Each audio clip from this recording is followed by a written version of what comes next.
የክቡር ጠቅላይ ሚኒስትር የመጀመሪያ ጉዞ ይዞት የመጣው በረከት ምንድነው የሚለውን ማንሳት ፈልጋለሁ በሁለት መልኩ።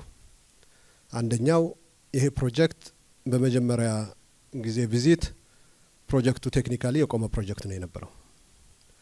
ፕሮጀክቱ ፋይናንስ ከውጭ ተገኝቶለት ይሰራል ተብሎ የተጀመረ ግን ፋይናንሱ ሂዶ የቆመ ሶገ ፋይናንስ ያልነበረው በመሆኑ ደግሞ ስራ ማስኬድ የማይቻልበት ደረጃ ደርሶ ቆሞ ነው የነበረው። መሬት ላይ ሲቆፈር የነበረ ብቻ ሳይሆን ከዛ በላይም መሄድ የማይችልበት ሁኔታ ተፈጥሮ የነበረ በቀጥታ ትዕዛዝና ውሳኔ እና አመራር ፕሮጀክቱ ህዳሴ በራሳችን እንደገነባ ነው ይሄም በራሳችን እንጨርሰዋለን እንጂ አይቆምም በሚል ውሳኔ ነው እዚህ ድረስ እንዲደርስ የተደረገውና ይሄ አንዱ ነው ፕሮጀክቱን የማዳን ጉዞ ነው የነበረው የመጀመሪያ ጉዞ የሚል እምነት አለኝ።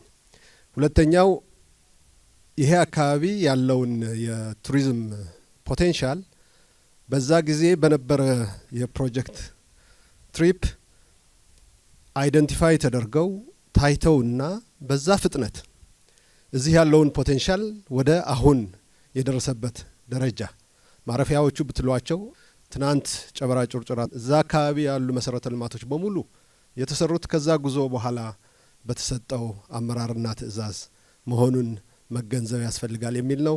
ይህ ፕሮጀክት ከኃይል ማመንጫነቱ በተጨማሪ ከዚህ ጀምሮ እስከ ግቤ 3 ውሃው ተኝቶ በውሃም በመምጣት የሚቻልበት እድል የሚፈጥር ትልቅ ሀብት ነውና ለዚህ አመራራቸው በዚህ አጋጣሚ ማመስገን ፈልጋለሁ።